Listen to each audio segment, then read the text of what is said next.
This is another episode of the Decoy Sports Podcast. All right, welcome back to another week of the Decoy Podcast. I am Jackson. I'm going to be here by myself today. Joel is sick. Having kids, it's what happens, I guess. You start getting sick. Can't wait for her to go to daycare. I'm sure it'll get even worse. But last minute he's had to drop out, so I'm just going to be doing this one by myself today. I can't wait to edit it as well because listening to myself for the next 50 minutes is going to be a bit of a punish, but I'm sure we'll get through it. All right, let's get into it. So we'll kick off with the weekly news. So firstly, we're going to talk about Jack Wighton. Obviously, he's announced his retirement from rep footy. My thoughts on it, I think he's probably at a stage in his career, how he's looking for a new contract as well. I think, it makes sense, I guess, if he's really wanting to just focus on his club footy. And I guess if he's wanting to get a really good contract there, maybe it entices some teams to maybe, push towards signing him, knowing that he's probably going to have the sole focus on playing for them. Also heard some things around, he wants to just focus on his family and stuff as well. So yeah, I think it's fair enough. I think he probably would have played this year, for the Blues. I think Freddie would have picked him. He definitely does like him.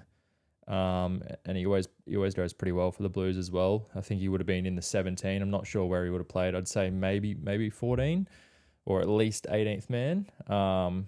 But yeah, that's all right. Personally, I kind of like that he's retired in a way. Like I was talking to Joel about it yesterday, but I just think him not being available for selection, I think the headaches are a little bit easier in terms of not trying to find a spot for him as such. I think it gives you the opportunity to, it really depends if you want to put Appy at 14 or if you're looking at maybe like a Hines at 14 and putting Luai or someone like that in the 6. So yeah, it's kind of good for the Blues in a way, but it's hard to see him retire from rep footy. But I'm sure he'll go well wherever he ends up playing for club. Next one is Taumalolo has. It's been announced that he's injured. I think he's injured his knee, so it looks like he'll be out for around 6 weeks. Big blow for the Cowboys, especially the way they're going at the moment. I've got some stats on them later, but yeah, it's really it's very challenging times for them at the moment. I think they're only won 2 games. Got some a tough draw coming up. Missing him in the middle. I really can't see where they get that go forward from. Like Cotter's always. He's been good. He came back last week or the week before, and he's getting back to his ways. I think he scored a try on the weekend as well, but I just think they'll miss that punch through the middle, and I'm not sure they've got anyone that can really replicate what he sort of gives through the middle there. So yeah, it's a big one. Another one that's been announced as well is obviously since we've done the podcast was Kikau tearing his pec. So I think he's out for around 12 weeks. I don't remember the exact amount, but normally pec injuries are at least a few months. So that's a huge blow for them. I think it's kind of nice they've got Tavita back this week, and I thought he went really well. He was one of their better ones, but having him out on that edge, you've got Jacob Preston there that can definitely fill in, but someone like him just makes such a difference in that team, and they're really struggling with a lot of injuries at the moment. It's it really feels like, for me, it feels similar to what the Roosters were like that couple of years ago when they just had something like 14 or 15 of their main team were out. So it's challenging times for the Bulldogs. I thought even though they've got a lot of those injuries and stuff, I think they're doing a pretty good job in terms of staying in games and stuff, and trying their hardest. It's quite funny. You'd feel that if they had at least even half of those players back, they'd probably at least be challenging, if not winning a lot of those games. They're sort of staying in the battle for those 40 to 50 minutes. I felt even against Souths, they sort of put in a bit of a fight for a while there, and then again on the weekend. But yeah, it's a big blow for them for sure, especially because he was out for those couple of weeks with a head knock, and then that happened in training as well. So yeah, big out for them. But hopefully they get a few players back soon. I think Luke Thompson shouldn't be too far away, at least for the middle there, and hopefully they can cover it.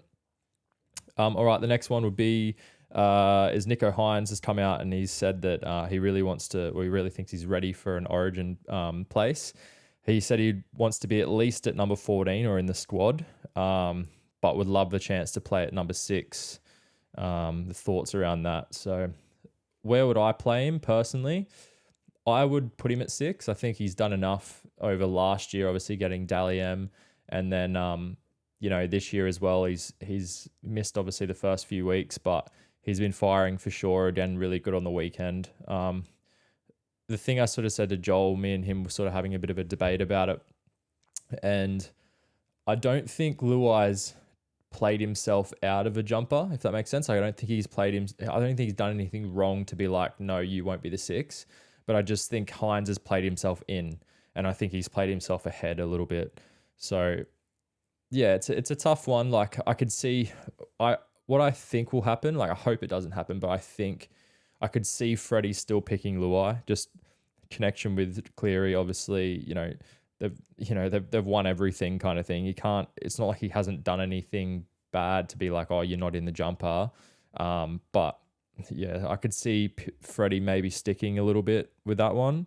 And probably the fact that, if he didn't want to go down the Appy route and he wanted to go to more like a Hines or something at 14, I think, you could fill Hines in at 14, whereas I don't think he can fit Luai at 14. Like, I don't think he could play that position.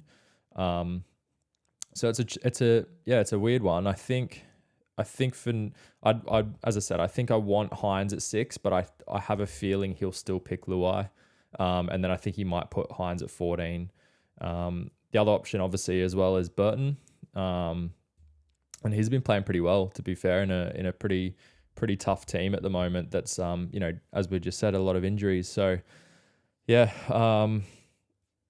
it's an interesting one. Like, Burton's another one you could maybe have at 14. He's a big body. He can come on and, make a bit of a difference through the middle and put a couple of those bombs up if they were really struggling with, any field position, or they just needed a bit of a spark. So, yeah, it's a difficult one. But, yeah, as I said, I'd probably choose 6 and Hines at the 6, sorry. Next one, Liam Martin has re-signed until the end of 2027.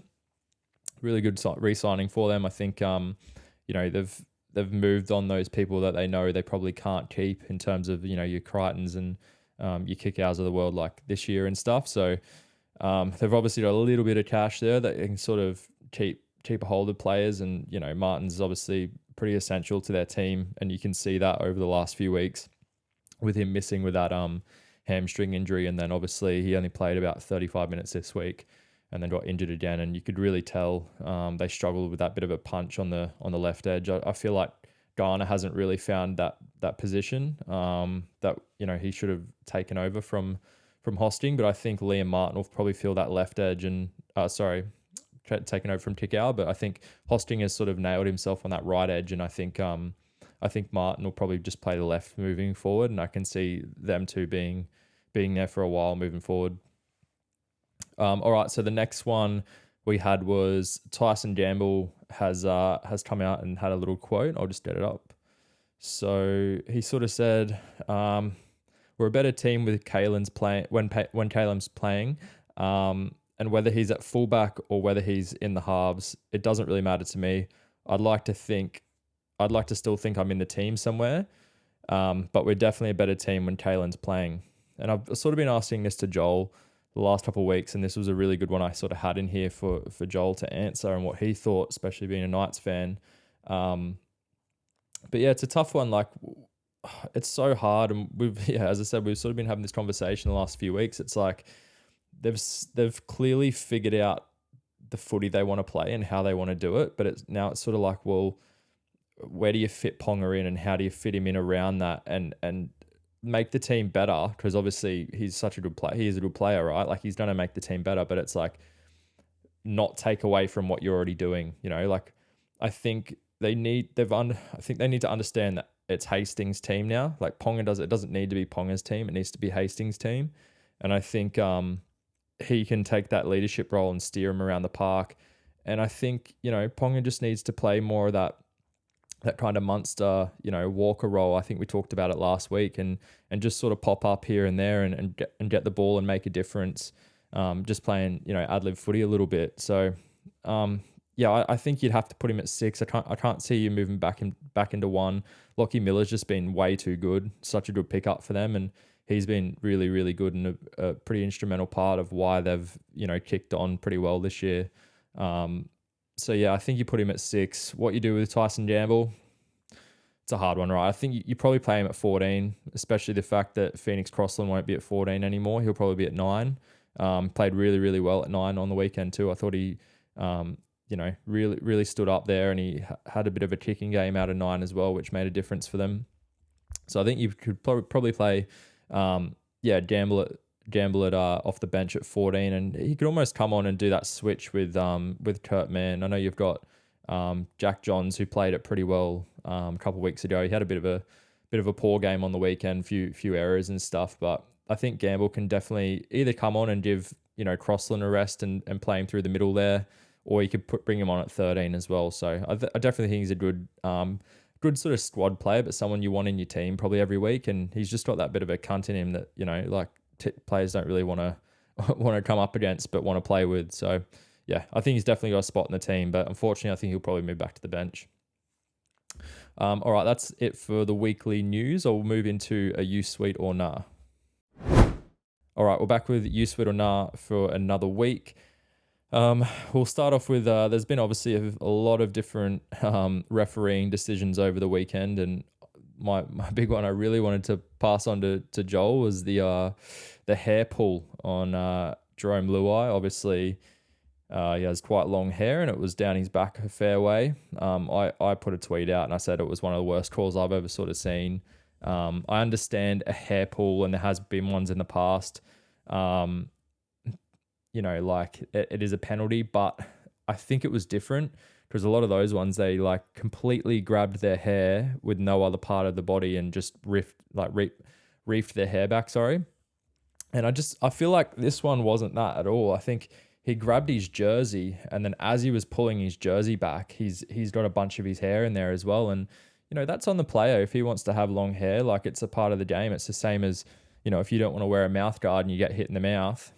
Yeah, okay. That the players hit you in the mouth illegally, but at the end of the day, you've decided not to wear a mouth guard and your tooth's been knocked out or something like that. It's sort of on you to, either tuck your hair in or tie it up or wear a headgear or whatever you want to do. I strongly agree with that. I've got a little thing from Gordy Tallis. He sort of said he had a little dig about it. I think it was on Triple M. I'm just going to play that now, and the reason I wanted to play it was because he probably articulated it the best way that I could probably think about it, and how the way that I thought about it as well. So I'm just going to play that for you. That's a hair pull.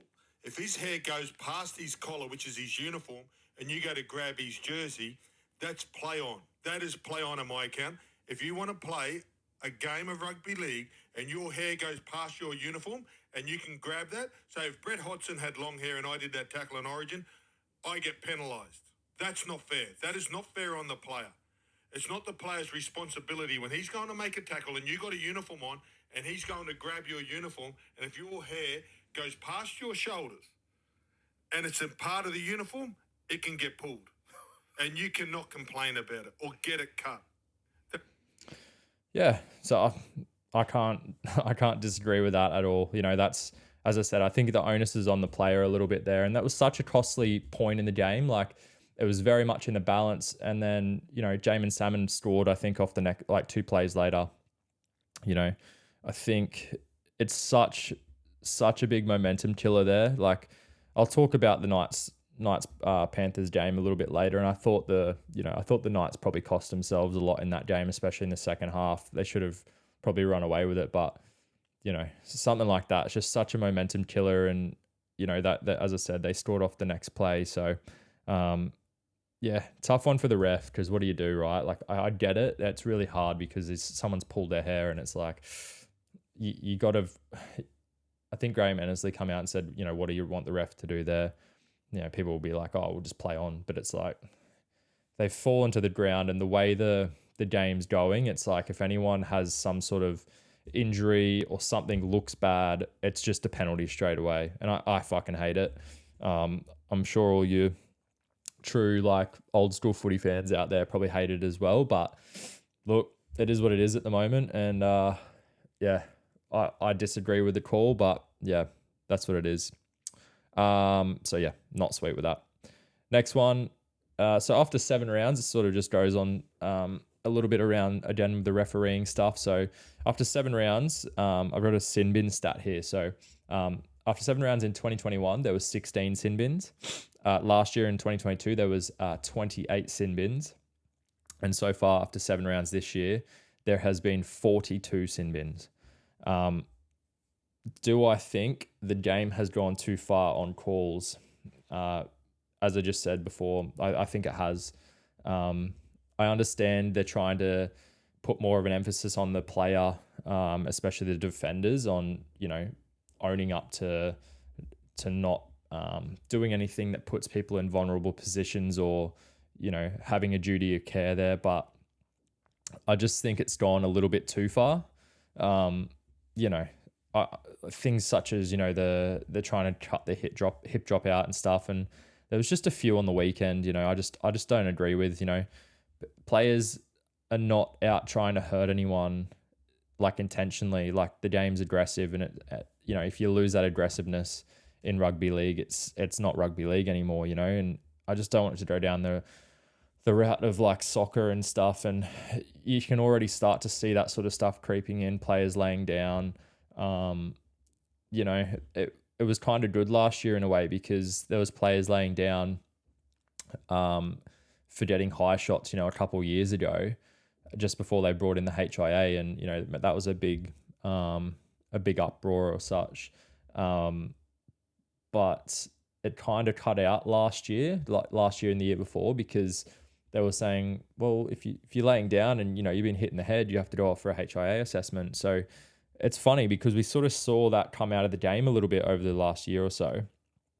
And you still don't really see it now, but now because it's not people getting hit in the head, like they're laying down for other things. Like, for instance, I think the Nakora one with Butcher, I am a Roosters fan. Maybe I'm a little bit biased, but, he clearly was tackling him and he's slipped off the back of it, off the shoulder, and sort of fallen. Like he's clearly lost his feet, fallen like unintentionally, and hit Nakora's leg. Now, okay, if you want to call it a hip drop, great, whatever. But I guarantee you right now that wasn't going to be stopped. That if you watched it, that whole sequence, they were not going to stop that play. And then Nakora laid down and had a little whinge about his ankle. And what happened? They got a penalty. He got sin binned, and he's got a week for it now as well. Butcher, maybe he would have got a week anyway because they're trying to stamp that out. But that wouldn't have happened if Nakora didn't lay down, because he played the rest of that game. He scored a try. He took a step off his right foot to score their last try as well. Like he was fine. He was absolutely fine. And, I'm not saying that, hip drops are good or anything and they should be in the game. I think they shouldn't be, but, you're stamping something out, but you're putting too many other things into the same bracket, and I don't think they're all the same. I can understand a gang tackle or like a two in the tackle and someone dropping down onto it. When it's one-on-one and you're losing balance and you're falling off the back of someone, I think that's completely different. It was probably more similar to the Preston one for me in terms of that tackle. Yeah, and there's just there's a lot, and I think you can also throw in there the in inverted commas late hits you're sort of seeing on these halves and stuff, digging into the line, and they're probably, a lot of them are no more than a push. I guess they're trying to stamp it out, but you're going to see more and more these sort of halves and stuff just keep taking these dives and that, because it's clearly winning things for their team. And I think there's a couple things here that we really need to touch on is like, yeah, okay, you're stamping that out, but it's ruining games. That's the biggest thing for me. It's deciding games on sin bins. It really is. And I just hate it. Like you'll see a really, really good game of footy happening, and then just something that's probably so small and insignificant in terms of like, has it hurt the player, all this sort of stuff, and it's changing the whole game. Now, what do you do? Do we look at bringing in a 5-minute sin bin for, those professional fouls or things like that that might not be too bad? I think so. That might be a way to do it. I don't know, like maybe you do a 5-minute one, maybe you do a 10 for like the really bad ones, maybe the, head, shoulder to head contact that, are quite bad. But what do you do with like the professional fouls of the world, or, the real accidental things, or like a really soft push or something that's, taking a kicker off their feet, or, something like that. I can't. It's too much of a penalty on a team for such a small, insignificant thing. I just think it's ruining games. Like 42 sin bins, and I'd love to know how many tries have been scored through those, those minutes that all those players are off the field. All right, let's move on to the next one. So, the golden point rule. So obviously the Knights. I'm just going to take a drink. Sorry. So the golden point rule, the Knights game, obviously, I think a lot of people probably just felt bad for him. And it's that tall poppy syndrome. Everyone's sort of hating on the Panthers at the moment because they're winning. And it sort of kicked up a bit of a thing around, that the way it sort of played out, where they lost the toss, they had to kick off to Panthers. Panthers ran with the wind. And then sort of went straight down the field in their first set, kicked the drop goal, and it was over, and the Knights didn't really get a chance with the ball. I had a bit of an idea here. So, I know in the NFL, so in their overtime, they have a little rule. So obviously someone kicks off to a certain team, and then that kick return team can either go down the field, and if they score a touchdown on that set, so say if the NRL, like in the NRL, if someone scored a try, like it's game over, you couldn't hold them out. But if they kick a field goal, you then, or like that team then have to kick off to you, and then you get one set to go down the field and either score a try to win the game or kick a field goal to level the game, and then it's just 1 for 1 then. I think it's a really cool rule because it does sound confusing, but it's really not. Like, if you kick off, a team gets through a set of 6 and then they kick the ball down the other end of the field and don't go for a drop goal, it's play on. That's it. But if like what happened the other night, which you don't see often, but I think it at least makes it fair, and it gives both teams a bit of a chance. That, if you go down the field in that one set of 6 and you manage to kick a field goal, that other team at least gets one shot with a set of 6 back, to at least level the game, or, if they're good enough, like score a try. I think it's a cool rule. I've seen a lot of these things out. Buzz last night saying, they should do like 4 points for a win, and then it's like 3 if you win the golden point, 1 if you lose it, and it's fucking bullshit. But I think that's a cool rule, and it gives, you don't have to change any point system. It's just a really simple rule, that you probably won't even see that much, because how often do teams go down in one set of 6 and kick a field goal? Not many. You don't really see it too often. So I think it's a real simple rule you can change and go from there. All right, that's it for a you sweet or nah. We'll move on to the games this week. All right, let's kick off with the Dolphins Rabbits. That was on Thursday night. That finished 14-36. How did I see that one? So, bit of a game of two halves. I really thought the Dolphins played really, really well in the first half. The South started definitely pretty slow, but Dolphins just showed that real like Wayne Bennett type ball. just completing their sets, nothing crazy. They, I think they had a really nice high completion rates. Just did everything right. Finished off the end of their sets, and South made a couple of errors there, and really paid for it in the first half. Going into halftime, I was like, Jesus, we could see a big upset here. And then I guess the second half came on, and I think Latrell sort of took over a little bit there. Lovely little short ball to Campbell Graham that definitely turned I felt like the momentum there in that second half. And then the game was still a little bit more in the balance, but as I said, like Souths were definitely getting on top a bit. And then that really lucky deflection where I can't remember who put the kick in, but it sort of bounced off one of the Dolphins and then hit another one, and it was clearly going out. Sorry, it hit one of the Dolphins. It was clearly going out, and then I think it might have been a Sacco that was on the sideline there. It sort of like ricocheted off him, and Walker had to be in the position, and he seems to always get those sort of bounces, and credit to him.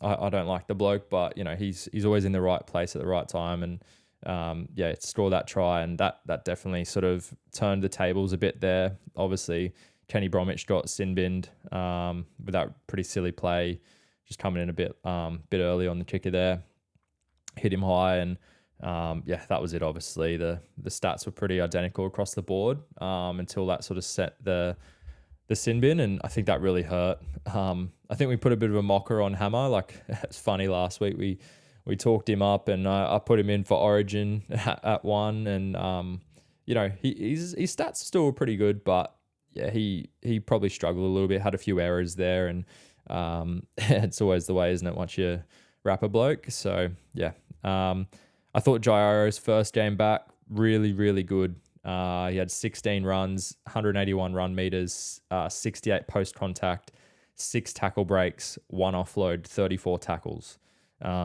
Really good stint for him through the middle. They might have to move him onto the edge. Kalamatungi's out, for a little while now, so he might have to play an edge role unless they've got someone else there I can't really think of, maybe like a Jed Cartwright or something. Might have to move him out. I thought he was really good. I think just shows he's I think he's better through the middle than when they put him on the edge, because you look at his numbers when he played for the Titans, and he was playing 13 a lot of the time, and he was the Tino of that team, So yeah, I think it's a hard one. You probably, back end of the year, you probably want him through the middle, just coming on and being a bit of a motherfucker through the middle there, and just doing what he needs to do. But you might need to play that role out on the edge for him moving forward for a little bit. Mawale was really good as well. He had 177 meters, 71 post contact, and 28 tackles. It was pretty solid there.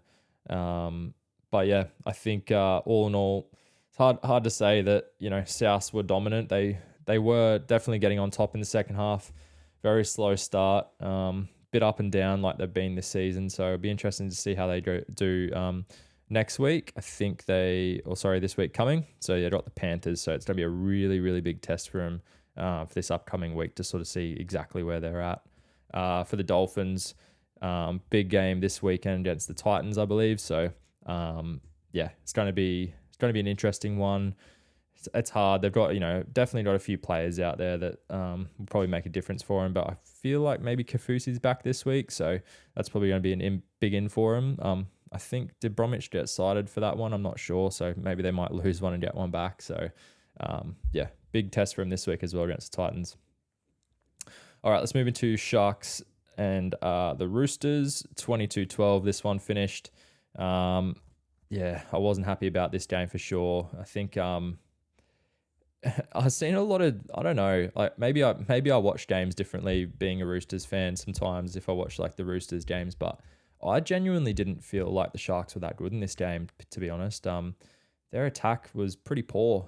Like obviously they scored 22 points, and it probably looks a bit better because they scored 2 tries towards the back end when we were down a few players, with a few sin bins. But mate, I don't think they played that well. They had yeah, they had a 7-0 penalty count after 20 minutes, and like they couldn't score. I think we went into the half at in front as well. I think it might have been 12-8 or something like that. So yeah, like it was a strange one. A lot of, as I said, a lot of people are really rapping the Sharks, but we were awful. Our discipline was so bad. I think it was a 14-4 penalty count by the end. That's just penalties as well. I think we had 3 or 4 ruck infringements on top of that as well.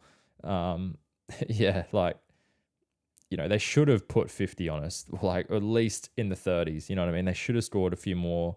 We just, our defense was solid. Like, to be honest, our goal line defense was really good. But yeah, they should have flogged us. So I don't know, all these people calling for, Sharks looking really good. They didn't look good at all. It was a real arm wrestle, and it should never have been. Like, if that was the Sharks of last year, they would have rolled us. I'm telling you, because we weren't good at all. Yeah, like, let's talk about some of the tries. So I think we can all agree the Smith's try was definitely a try on the line there. The Ronaldo one, I can live with it, I guess. I can definitely live with that being a try. The front-on shot showed that his heel was out. But then the side-on one showed that there was definitely grass in between that and the sideline. It's weird, though, because they put those 2 shots next to each other, and it kind of doesn't make sense, because if you look at the shot from front on, you can see that Barlow, who's chasing him, his planting foot that he's running with, his toe is completely on the ground. But where it's the side angle shot, his toe's slightly in the air. So you can't tell me that that's a mirrored shot from both sides, because the frames are different. So whether that frame hit and then his heel has slid out, like, I don't know, but they're definitely, like, if you go have a look at those 2 shots side by side and you look at the toe of Barlow, they're not the same. So, as I said, I can live with it. It wasn't that cost us the game for sure. But where I'm saying that is, you can have 2 looks at this one. One would be probably the biased Roosters fan in me, where I say, well, if that's a try, I think the Collins one's is a try as well. You can't tell me a single bit of that ball's not on the line. And let's be honest, if the ref sent that up as a try, that would have been a try on field. They just basically said that they couldn't overturn it. But mate, that ball, if that's not on the line, I don't know. Like, that's a try to me. Honestly, that's as close as you can get to being a no try, like, I've probably ever seen, to be honest. Like, that ball is on the line for sure. Or like, it's no shorter than what Smith's was, I don't think. But as I said, it went up no try. Now that's the Roosters bias in me. I've seen a lot of things saying that the pass leading up to that dummy half was forward. Probably was. So yeah, I guess I can live with it being a no try because of the pass. But if they're not going to call the pass, it has to be a try. Maybe the who knows? Maybe the bunker were like, oh, they saw the forward pass out of dummy half and they thought, well, that's a forward pass. We have a chance here where we can get away with ruling this a no try. Let's rule it a no try on the, not grounding the ball on the line, but really it's about the forward pass, maybe. I don't know. The other thing I wanted to talk about as well, sorry about the ref bashing, but, passionate Roosters fan. I noticed there was about 5 or 6 escorts on Suoliti and Manu, and not one of them were called. And I mean, like, they weren't good. Like, they were noticeable. Like, players completely changing their lines and then bumping the shoulders, like running into like Suoliti and Manu, and like everyone just said, what was the kicking game? Why'd you keep going back there? It's like, well, you've got Manu who scores that many tries in the air like that, and Suoliti obviously as well, but not one of them could get near the ball because they weren't even standing their ground. Honestly, if you watch back a lot of those, they were just, people were moving across and not a single one got picked up. And like, there was at least 2 there that were blatant, like full blatant. I was like, this is unbelievable. Like, how, like, I end up seeing a few more through the weekend, and they were marginally like an escort. Like if they, you could say they weren't, kind of thing, and they got ruled. They normally only rule on blatant ones, and I'm telling you now, there was a couple in that game. When the game was like in the balance, it was level. They probably should have been called, and we didn't get them. Look, did it cost us the game? As I said, probably not. Yeah, we just need to be better. After the game, there was, Robbo said he's very clear on how he wants us to play. I don't really get it. I don't really get how he wants. If he's clear on how he wants us to play, maybe we're just not doing it yet, because I can't see it. We're trying to just pass around everyone, and I don't see why we're doing that. It's just, it's not working for me. I think you've got such a strong pack, and even your Teddies and your Manus and your Suolitis and your Tupos, even Barlow's doing it, like such a good pack. And then those the back five or whatever, just run the ball through the middle. Just literally run the ball through the middle. And I'm telling you, if they just do that, stick to a really good game plan of like, let's fucking not pass it wide, okay? Like, make your plays inside the 20, but let's just fucking roll through the middle. And I'm telling you, teams will crack. They will crack. We've got too good a team. And then let the flair on the back of that play. Like, let's break down teams down before you just go wide.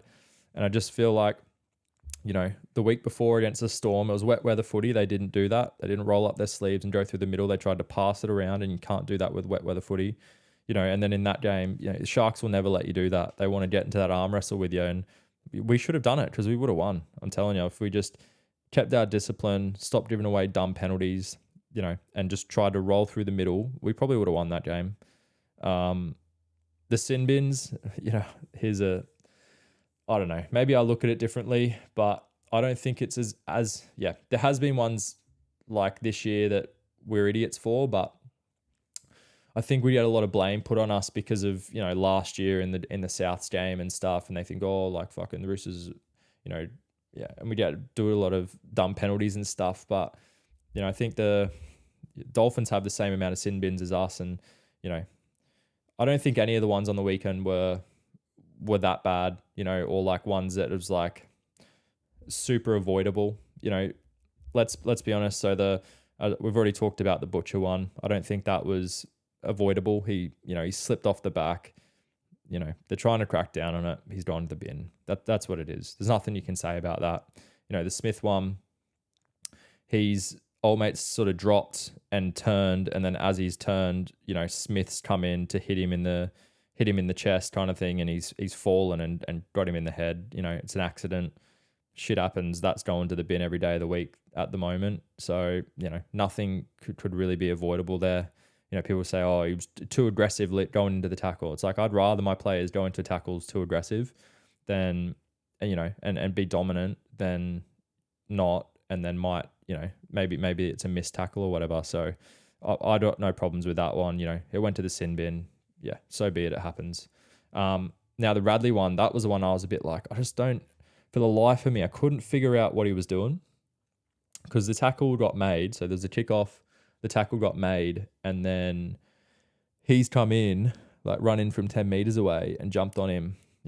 It's a professional foul, and everyone's like, oh, he had a brain explosion. What was he doing? And I genuinely couldn't put my finger on it or like say, yeah, this is why it was. But then Robbo said after the game, and it made sense to me a little bit anyway. So apparently, the tackle was made, and he was yelling out to the players that made the tackle. He said, stay on him for a little bit, give away a penalty so we can challenge the decision off the kickoff. So apparently it was a bit of a, 50-50 ball or whatever, and they wanted to challenge it, but you can't challenge the decision unless there's a stoppage in the game. So from what I heard, he wanted someone to hold down a little bit and stop the game. So he made a split decision.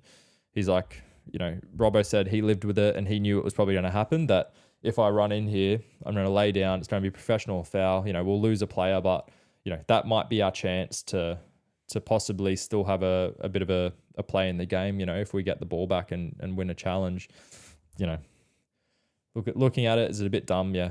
But can you see his decision making in the heat of a moment and why he would have done it? Yeah, I can also see that as well. So I'm fine with it. Whatever. If that was anyone else and they explained that and it wasn't Radley, would anyone really be questioning it? Probably not. Let's be honest. Like, if that was Sam Walker and he ran in and laid down on someone, would anyone care? Probably not. So, it's purely the reputation of the player, and, everyone's got something to say about Radley at the moment, but he's my guy and I'll stand up for him. So I think, he's a true leader in the Roosters team. Does he do dumb shit and go over the edge sometimes? Yeah, 100%. But, I think he's getting better at that out of his game, and it's, he made a dumb one last week with the Smith one, but how many other players did that this week, and last week? So, he was one of the first ones to sort of get done for like a push, like kind of thing, like a really, really shitty push, not really that big, even if that was last year, I don't think that's going to the sin bin, but, they're cracking down on it this year, and he was one of the people they set an example with, and, as I said, this one he did this week. I can sort of see where he's coming from. Couple other things. So Collins, obviously, I thought he had a massive game for the Roosters. His stats didn't really overshow it, but I thought he was really solid for us, and he was probably the leader of our pack this week.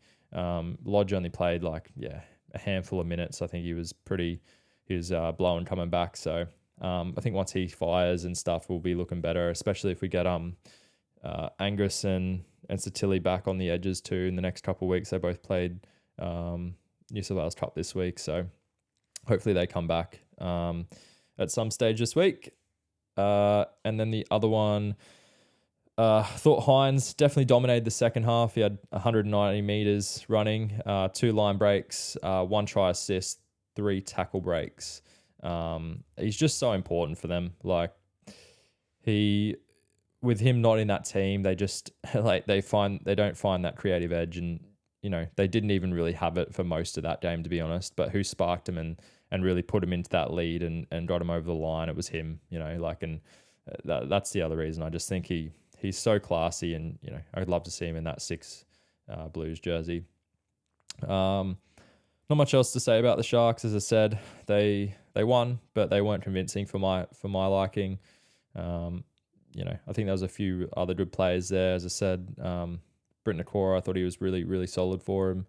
I think it's interesting. Talakai I think he was around nearly 200 meters running as well. So, he's starting to show form as well, which is good for him. Nice and damaging out on that left edge. I think he was just running at Sammy Walker the whole time. So, instead at him with the halves, and I think, they'll be fine. All right, let's move on. All right, Sea Eagles and Storm. So that one finished 18-8. The Battle of Brookie. Just a classic Battle of Brookie, wasn't it? So I thought, such a good game. I thought it was really, really defensive struggle games, but I love those sorts of games. I'd rather see a really, really low scoring, smash up rather than a big scoring game. I feel like if you're a real old school footy fan, you'd probably prefer them a little bit more. But yeah, really, really impressed with Manly's defense this week. They really stood up after a couple of shocking weeks, and I've got to give credit to Siebes there. I definitely gave him some shit last week around his being the defensive coach and them looking pretty shaky.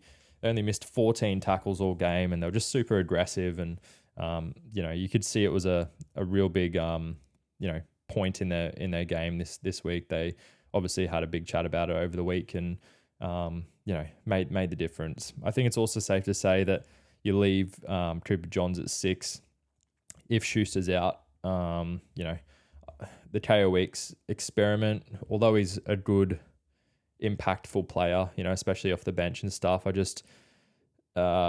don't think he's a starting player just yet. And, maybe he has some good games where you could probably play him there, thinking in terms of attack, but he's just defense isn't there. And, Cooper's not a whole lot better, but he's played a few more games and he's come from the Melbourne system, and I just think he's probably a little bit further ahead.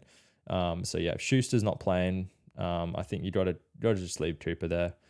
That right center, it's a bit of a question mark still.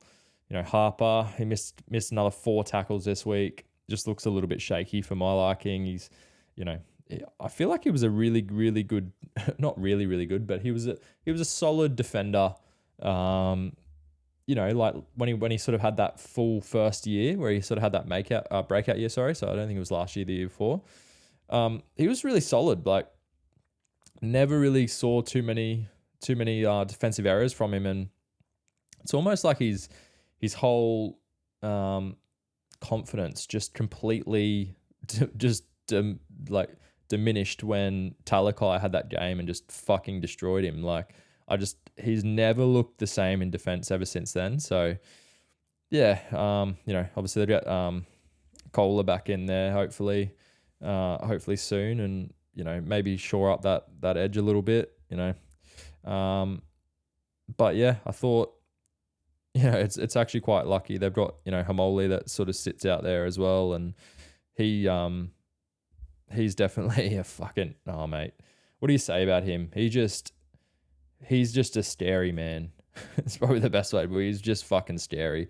That hit he put on Olam was one of the biggest hits I've ever seen, honestly. Dan Janane had the best thing, how he sort of said, he folds him like origami. That was one of the best quotes I've ever heard in a game by a commentator. Oh yeah, real quickly, that fucking Roosters Sharks game, the commentating was some of the worst I've ever listened to in my life. I think it was Matt Russell and Blocker.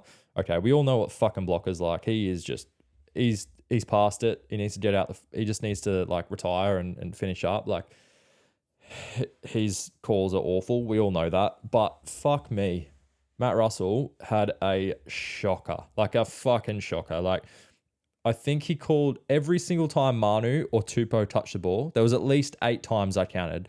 He was like, Suali'i, even on the right edge. So they'll pass it out right, all the way out to the right, and then he would be like, Suali'i's got the ball.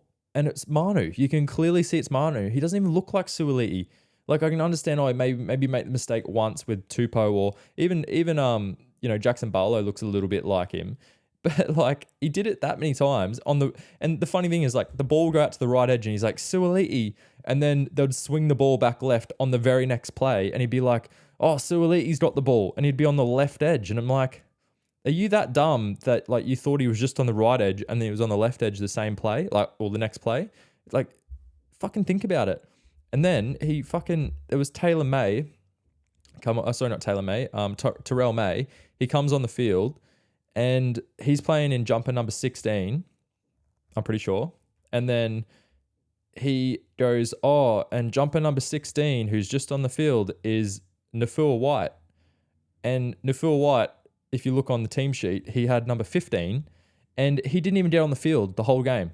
And every single time Terrell May touched the ball, he called him Nafua White the whole game, literally the entire game. It's like he didn't even know, someone wrote on his notes that Nafua White was wearing 16 and he had no idea what he looked like. It's just, mate, that's your job. And it doesn't sound like a big deal, but it's literally his job is to know who the players are. He gets paid to do that, just like you get paid to go to work and do whatever your job is. He gets paid to call people's players names. And I understand if there's 1 or 2 little mistakes that you make throughout a game, but fuck me to do that the whole game, and then no one in the whole of Fox to go, oh mate, that's actually Nafua White. That's actually Terrell May, not Nafua White. Fucking mind blowing. Anyway, I'll get back onto it. So yeah, Hamole was just fucking huge. He had 5 tackle breaks, just such a damaging runner. I'd love to see him in a Blues jersey off the bench. I think you could really get a good 15-minute stint, just fucking run over a couple of cunts, folding a few people. Fuck, I'd love to see it. So that's my tip for a bench spot is Hamole. Sipley was awesome. He was the man of the match for me. So he was damaging runs all game. Had had 163 meters, 60 post contact, 3 tackle breaks, 22 tackles made, 0 missed. Like, fuck, he was just so good. Such a big human too. Like, it just shows he's got that. He just doesn't do it every week. And, you sort of wonder why, like, because he is so big and he looks so damaging. But, like, when he's on like he was on the weekend, mate, like, and, he's unstoppable. So it's good. We just need to see him back it up now. Onto the Storm. Yeah, their discipline really cost them probably in the end there. Bellamy came out and absolutely fucking scathed them with the sin bins and saying, I don't know what planet they're on and stuff. And it's fair enough, mate. Like, it's clear you just can't do it. I know they were pretty soft, but you just can't hit anyone late now. And that probably cost them the game. It was pretty, they stayed in the game a little bit, but you just can't do it. And as we talked about before with the sin bins, it fucking ruins games now. It really does. They had 33 missed tackles. It's been high all year. I've heard people say it's because they have that sort of rush in defense. So, people get around the corners and they miss a few tackles there. But it's weird for the Storm. You just don't see it, and it's hard because it showed in the last couple of weeks. So, like, they can play good and. They've got that in them, but they've also got this in them. So it's a weird one. They're normally so consistent and just haven't seen that consistency in them yet. You've seen the highs and you've also seen the lows. So it's just, they need to put a good 5-game run together for me to go, yep, they're contenders this year. They'll always be up around there, but just it's a tough one at the moment to really know where they're at in terms of challenging for the premiership. I thought Welsh was a strong one for him. He was only one over 100 meters out of all their forwards, which we always sort of thought that might be the issue for him this year, right? Is their forward depth and will they have enough to get him over the line? For him to only run over 100 meters, he hit 146. It's was a bit telling in this game with the Manly forwards, the big fellas. So interesting one. I felt like they really missed Nick Meaney. He seems to make a big difference for them purely because he just frees up Munster that little bit more as well. And he's just been really strong for him at the fullback position this year, I thought. And, Munster going to fullback, although he was good and, he was pretty silky and did a few good things. It kind of shows they kind of missed him a little bit, just having that extra little X factor there. But yeah, we'll move on to the next game. All right, so next game was the Warriors Cowboys. Where do you start with the Cowboys? I don't know. Like, where are they at? I don't really know. Not sure what happens from here. Like, their attack, I can say their attack looks awful, but the defense is just as bad. Honestly, they had 37 missed tackles. And the Warriors only had 14. And, the Cowboys had 56% possession in that game. 56. And they missed 37 tackles to the Warriors 14. The Cows completed 36 sets out of 42. So they had 36 sets. And the Warriors only had 27 sets out of 35. So they had they had 9 sets more than the Warriors. And they missed 37 tackles. Fuck, like, I don't know what's happening with them. I just can't work it out. Like, they had all their players back too. So it was like their full team of what they sort of would have last year. I don't think there's anyone that's sort of out that I can think of, like, at all. So yeah, it's a strange one. Like, where are they at? I don't know. Like, where do they go from here in terms of, I know they started slow last year as well, but even when they started slow, they didn't look this bad. Like the Warriors, they should have smashed them. Like, as in the Cowboys should have smashed the Warriors, but because they made a lot of errors. But yeah, it's weird. Like, they just don't look right in attack either. Like, everything, just nothing really looks good. Like, just not flowy at all. Yeah, I don't really know what else to say about them. They just, and this is the thing, right? Their run coming home is pretty hard. They've got This week coming, they've got a pretty hot Knights and Ponga's back, right? So that's going to be a very tough game. They've then got they have then got the Sharks. Pretty tough game there. And then they've got the Roosters. So they could be possibly sitting at 2-8. That's that's pretty. If they lose to the Knights this week, it's a pretty strong chance they could be doing 2-8 to start off the season. You wouldn't sort of think that at the start of the year. I had them, I think, especially in my top 4 come the start of the year, and yeah, it's crazy how much they've dropped off. So next few weeks are going to be very interesting. For them to be classed the start of the season like probably on par. I wouldn't even say success. I'd just say on par. They probably need to win 2 out of those 3 games to sort of, be in just a winning percentage of their first sort of 10 games. So, yeah, it's going to be very telling next few weeks. In terms of the Warriors, they're annoying. Fucking such an annoying team for me. Like every week I tip them, they lose, and every week I don't tip them, they win, and it's just fucking pisses me off. Like, they're so annoying. But they're looking so much better than they were last year, and I feel like they've really figured out their team and their style of footy, and they've picked up some really, really key players for them. I thought Chance was really, really good at fullback again in this game. Shawnee Johnson's just found his form, hasn't he? So he's really killing it this year. He had a couple of line break assists, 2 try assists as well.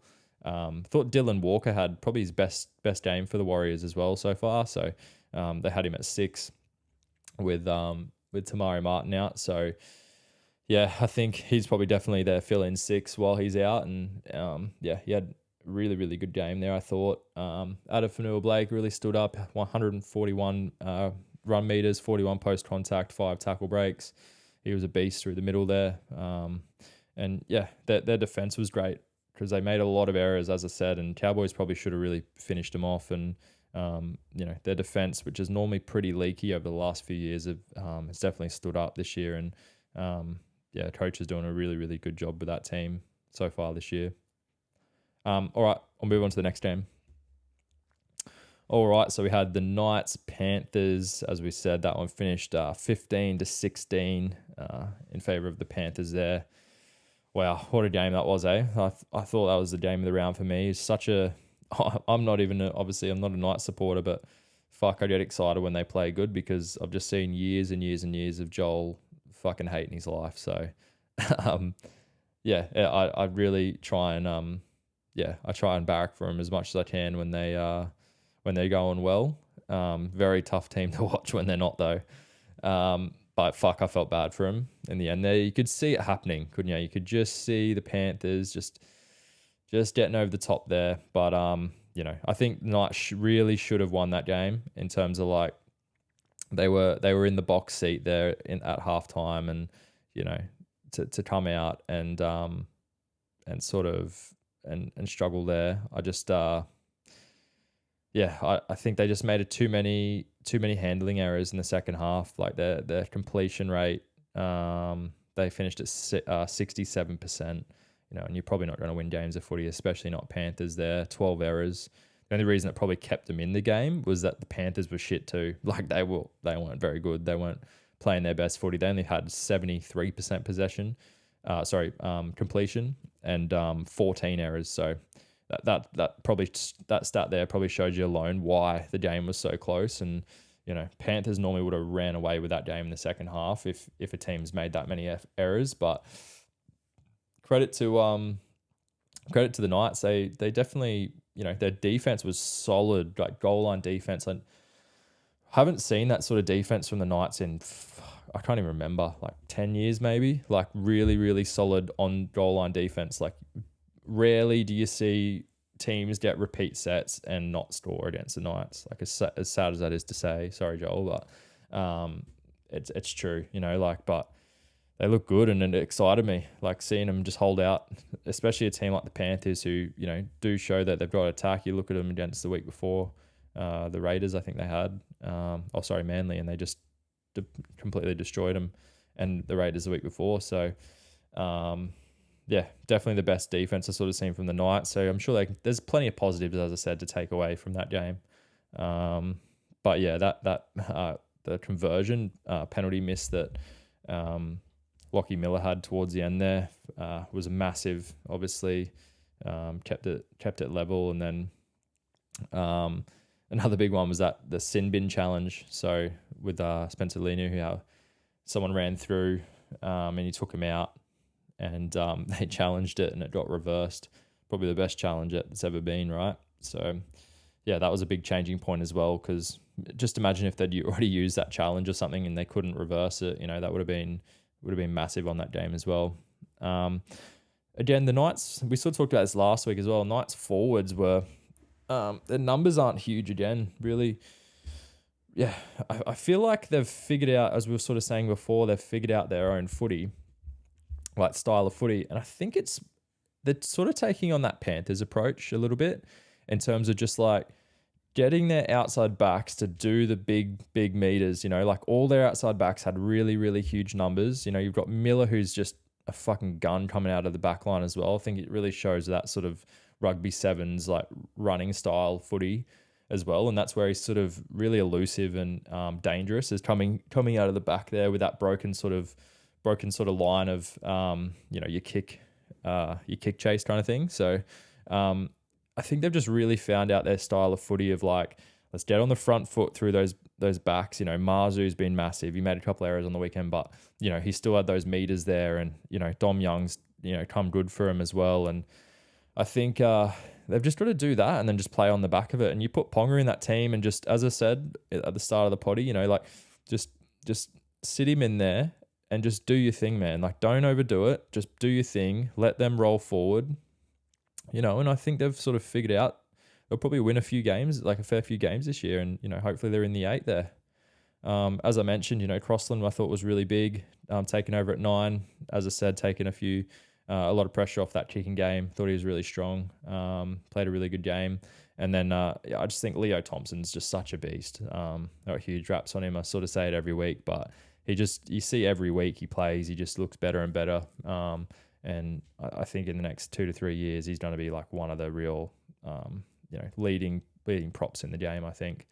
In terms of the Panthers, yeah, they're just champions, man. And at the end of the day, like, champion teams just find a way to win, don't they? We hate to say it, I guess, with the Panthers, a lot of people, but it's true. They did what they had to do, and they got the win.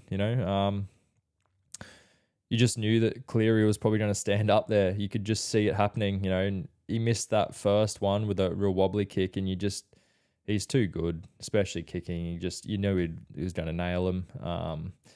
But yeah, not a whole lot more to say for the Panthers. As I said, they didn't play really well, so there's not a whole lot of like shining lights there that I can sort of say, yeah, like, they were huge. I think they really, really missed the last few weeks, like Fisher. Well, not necessarily last week, but especially this week, Fisher Harris through the middle. He's just, he's got a lot of that go forward for him. And then I think Martin as well on the edge. I think, he played a little bit of the game. He had 34 minutes, but then he's tweaked his hamstring again. And, not having him the last few weeks, and then this week, and now obviously for a little bit longer now. They do miss him a little bit there. Spencer Leniu played actually pretty good. He came off the bench. He had 35 minutes, 168 run meters, 64 post contact, 2 tackle breaks. So he definitely did stand up a little bit for Fisher Harris, but they definitely missed him a little bit. I also thought Toto was quiet. He only had 104 meters, which is unheard of for Toto. All the other guys had a fair few, so did make up the slack for him. But yeah, it's weird he only had 104. I was really shocked with that. You don't normally see that from. He still made 100 meters, but for someone like him, you probably think, he's always up around that 180 mark. So yeah, he had a quiet one. And just one more, back to the Knights, is Tyson Gamble. I thought he was really, really strong for him. Kicked that field goal, had a try assist, I'm pretty sure. He was really solid for him. And I think he's definitely earned a role on the bench, at least at 14, with Ponga back. All right, let's wrap that one up. We'll go into the next game. All right, next game. So we have Titans Broncos. That finished 26-43. A bit of a weird scoreline, but Yeah, really interesting game. It doesn't actually change my opinion. Like, it's so hard to say, right? So you see a team score 43 points and you're like, fuck, like they've fucking destroyed them. And I've said it a few times this year with the Broncos, but it doesn't really change my opinion on them at all, like this game at all. I actually thought they were really, really poor in a lot of the game. The first half, they made a lot of errors. They completed only 73%. They had 13 handling errors. And I think a lot of that comes from the direction, like their direction.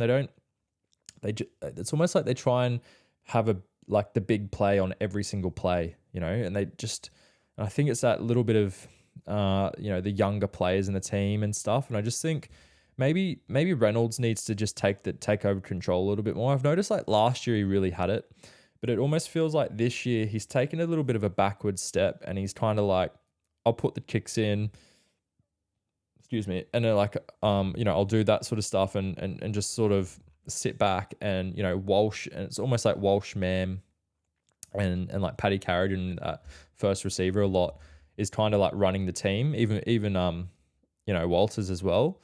And I think they need him to just be like, nah, like I'm going to take control of this team. Let me do the calls kind of thing. Like, let me take over a little bit here. And yeah, because I just don't think it's working. They're winning the games and, good teams do, they'll still win these games, but they weren't, they're still just not quite there for me. And I think, let's be honest, if they versed any of the like top 6 sort of teams to like in this game, I think they probably would have got beat.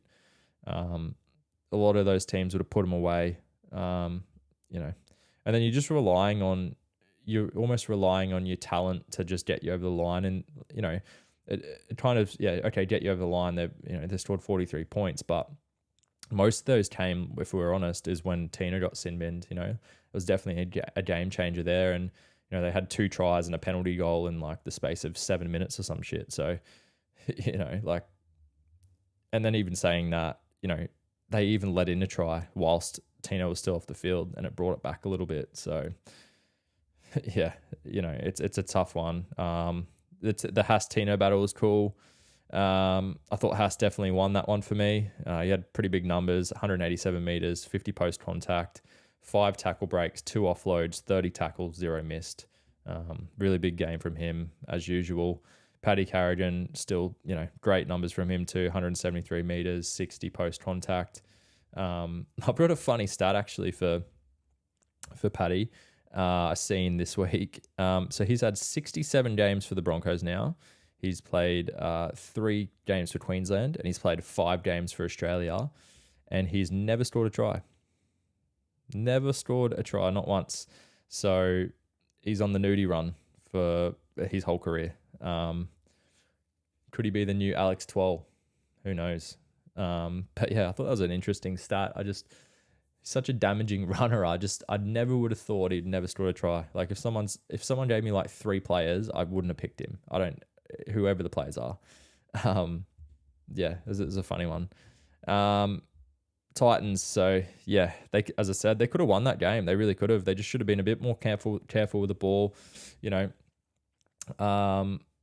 Yeah, just sort of stayed in it towards the end, which they were. And as I said, like that Tino really cost them. But yeah, I thought Fafita was really strong. He's really starting to find his form.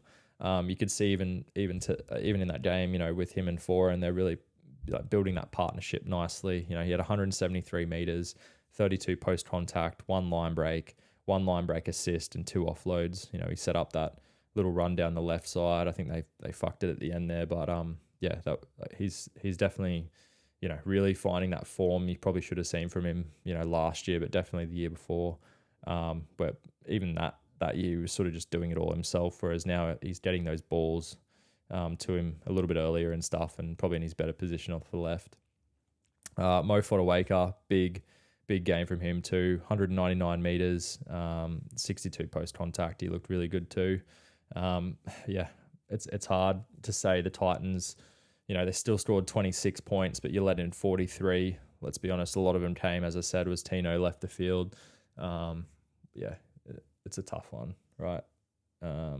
Big game this week, probably. It's going to be a bigger test. Probably more of an even team to where they're probably at right now, purely just because the Dolphins have a lot of players out. So yeah, we'll see how that goes. But yeah, as I said, not too convincing for the Broncos for me in that one. But yeah, we'll move on. All right, so we had the Raiders Dragons 20-14. Like, I'm going to be completely honest here, it was a bit of a poo slinger. I watched about 50 minutes of it, and then I had a nap or fell asleep in the second bit. So don't have a lot to say on this game. As I said, it wasn't the greatest anyway, so what's really to say? Just both pretty poor. Dragons had 63% completion. You'll never win a game there, and the Raiders didn't have much better, and they had 73. But the Raiders did their job, and they'll probably come good here and there right through the season. The Raiders have got the players there, so they just need to get the wins on the board, and at the end of the day, that's what they did.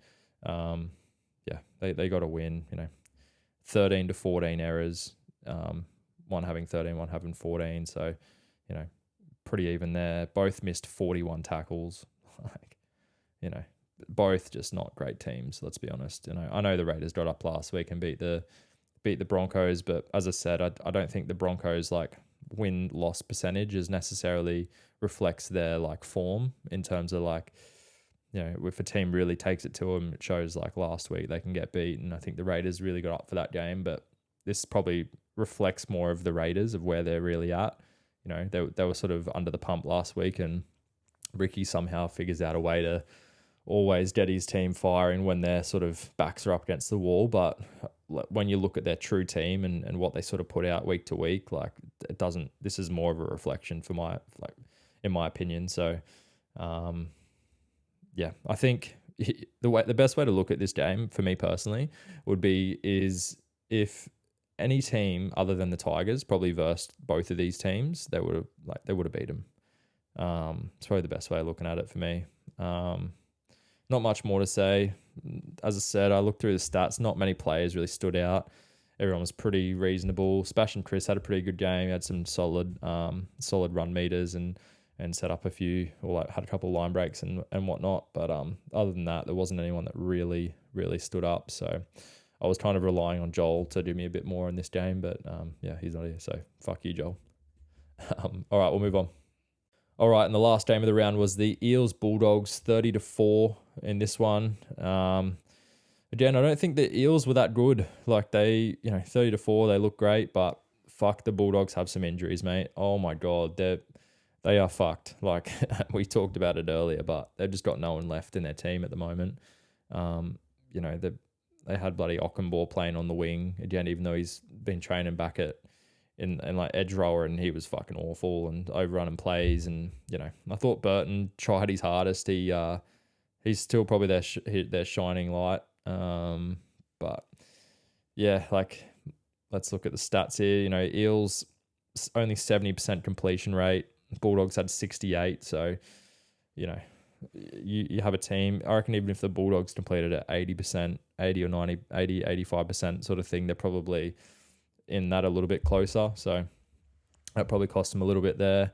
But yeah, it was pretty balanced. It was 0-0, and there was a 7-minute period. I had a look. It was 7 minutes where the Eels scored their first try to that little period they put on 16 points in 7 minutes. So that little lapse where the Bulldogs seem to have that in their game. They sort of had that against the Tigers as well, and it's been a few others, even the Souths game, they sort of held out, doing really, really good for a while there. And then they had that real small period where they just, let in a bunch of tries. And yeah, maybe, I don't know if that's just, inexperience, or they're, just switching off, or, I can't put too much of a damper on them. As I said, there are a lot of injuries, so who knows? But yeah, as I said, Eels weren't super, super convincing in this one.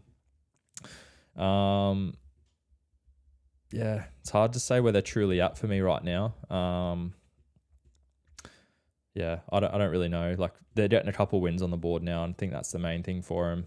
As long as they're sort of getting enough wins to put them in the chance for the 8th spot after a really bad start, I think it's probably fine, and maybe they'll find their form, moving forward. So we'll see how they go. Big Reg was really good. He had 197 meters, 55 post contact.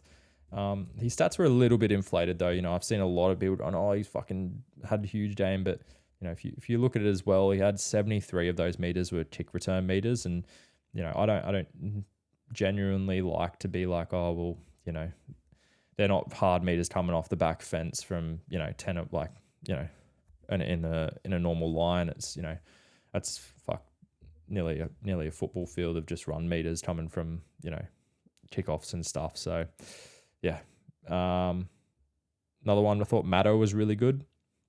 So I thought it was his best game so far this year. He had 178 meters, really strong with the ball, and then just his ball playing, just that extra player through there. I don't think Hopgood plays that role as much. He's more just like a workman sort of player, but just having that little bit of extra skill and flair through the middle there, I think he really brings something to that team, and they probably missed that over the first few weeks. He set up that one for Moses' try down the right. He sort of, there was that offload and he sort of just dropped the ball, and instead of, a lot of those back rows there would have probably kept it, he threw this lovely ball to the right, left to right ball, and Moses got down the sideline there. So he definitely makes a difference there. I thought Paulo was a little bit quiet actually. Paulo, he only had 85 meters in 45 minutes. So he obviously had a couple of weeks off, so maybe he was a bit bit flat. So yeah, that's probably it for those ones. As I said, with the Bulldogs, just sucks for them. So at the moment they've got a lot of injuries. So yeah, it's hard to say where they're really at, but yeah, we'll see what happens with them moving forward. All right, that's it for the games this week. We will move on to this week's tips. All right, we're back with the tips for this week. So let's get started. We've got the Rabbits Panthers. So I'm just going to actually get the teams up this week because I think they may have actually just got announced. So let's have a look here, see if they're on there. So team lists. No, they're not. That's all right. So team lists aren't out. Yeah, that's all right.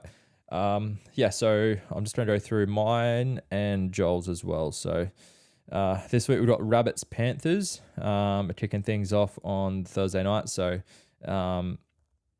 Joel has gone the Rabbits in this one. Rabbits are at home. I've got the Panthers, so I think it's a 50-50 here. As I said, Panthers played last week. They'll probably get beat, but yeah, I can't tip against them. I just, I don't think the Rabbits have been that convincing either. So I'm going to go the Panthers. Joel goes the Rabbits there. Next game is Eels Broncos. Again, I've gone the Eels. I just think, maybe they can start to figure it out. Haven't been super convinced with either of them. Joel's going the Broncos, but I think this will be the test that we're sort of talking about. You start to get to teams that are probably a little bit better in the comp, even though the Eels had a bad start. This will be the game where it's like, can you really show up and do the hard work, and let's see how they go. So Joel's going Bronx, I'm going the Eels. The next one is the Bulldogs Sharks. As we were just talking about with the Bulldogs injuries, I can't really pick them at the moment. We're both going the Sharks there. Next one, Cowboys Knights. Cowboys just look shit. I can't tip them until they look any better. Knights are looking strong. Hopefully Pong is back, so we're both going Knights on that one. Next one, we've got the Dolphins Titans. Dolphins, they had a really good start last week, and I just think they probably, they probably let themselves down a little bit in that second half more than anything. I'm going to stick with them and go Dolphins. Joel's going the Titans. So we'll see what happens there. Following one is Tigers Manly. I think we can both agree there. We're going Manly. We've got the Dragons and the Roosters on Anzac Day in this one of my favourite games of the year. I want to hope that the Roosters can bounce back in this one, and we've both tipped them. Last game is the Storm Warriors. I don't think the Warriors have too good of a record in this one, in the Anzac Day game. So we're both going the Storm in that one as well. Big shout out as well to Joel. He did get 8 from 8 last week. So definitely caught me. I think I got 5 out of 8. So on our season leaderboard, he's definitely coming back. So nice one, Joel. But yeah, hopefully he's back next week and he's not crook anymore. And yeah, we can get back into some more chat around footy. If you haven't, please like and subscribe to our podcast, Instagram, and Spotify if you can. Anyway, we'll see you next week. Thank you. Bye.